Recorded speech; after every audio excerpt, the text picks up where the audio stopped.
सामना करने में सक्षम हो पाएंगे। इसके अंदर पहला विषय है सामाजिक समरसता। सामाजिक समरसता यानी कि अगर कोई 5 मुसलमान बैठे होंगे, हम उस 5 से पूछेंगे तो तुम कौन हो, वो कहेंगे माता का 5 मुसलमान है। हम 5 हिंदू से पूछेंगे ना, तो कहेंगे मैं त्यागी हूँ, मैं गुर्जर हूँ, मैं जाट हूँ, मैं बनिया। तो हम उन्हें कास्ट बता देंगे। हमें यह नहीं करके अपना धर्म बताना है कि हम हिंदू हैं, हम तभी संगीत रह पाएंगे। बिल्कुल बिल्कुल। इसके अंदर दूसरा विषय है पर्यावरण संरक्षण। पर्यावरण संरक्षण यानी कि हमें पेड़ लगाने चाहिए, पेड़ काटने नहीं चाहिए।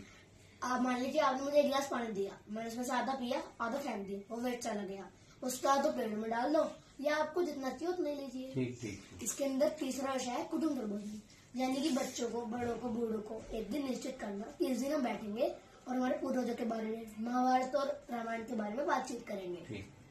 आजकल क्या होता है, अगर कोई 5 लोग हैं घर में तो उन 5 के हाथ में फोन है, तो फोन से दूर करने के लिए इसके अंदर विषय हो गया है। हमें ये तो पता होता है कि हमारे दादाजी का नाम क्या है, पर जो उनके पूर्वज है हमें उनका नाम नहीं पता होता, इसीलिए इसके अंदर ये विषय है।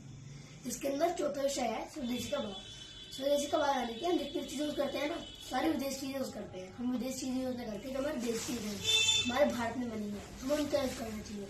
कुछ चीजें हैं जो कि सिर्फ विदेशी है, हमारे भारत में नहीं करनी है, पर हमें ज्यादा से ज्यादा देशी चीजों का ही यूज करना चाहिए। इसके अंदर 5वां विषय है नागरिक कर्तव्य बोध, यानी कि हमारे हाथ में हेलमेट होता है, सामने पुलिस है, हमने हेलमेट पहन लिया, हम पुलिस से आगे निकल गए, हमने हेलमेट उतार दिया, उसमें पुलिस को कोई लॉस नहीं होगा, उसमें हमारे एक्सीडेंट हो सकता है, हमारी चोट लग सकती है। रेड लाइट जलती है, हम रोड को क्रॉस कर देते हैं, हमारे हाथ में कूड़ा होता है, हम रास्ते में चल रहे होते हैं, हम कहीं भी कूड़ा फेंक देते हैं, हमें ये नहीं करना चाहिए। हमें कूड़ेदान नहीं कूड़ा डालना चाहिए, तभी हमें एक अच्छी नागरिक बन पाएंगे। ये सब इसके अंदर लिख रहा है, इसको एक बार पढ़िएगा। और इसी के प्लस में संघ ने की पुस्तक भी निकाली है। अच्छा। संघ ने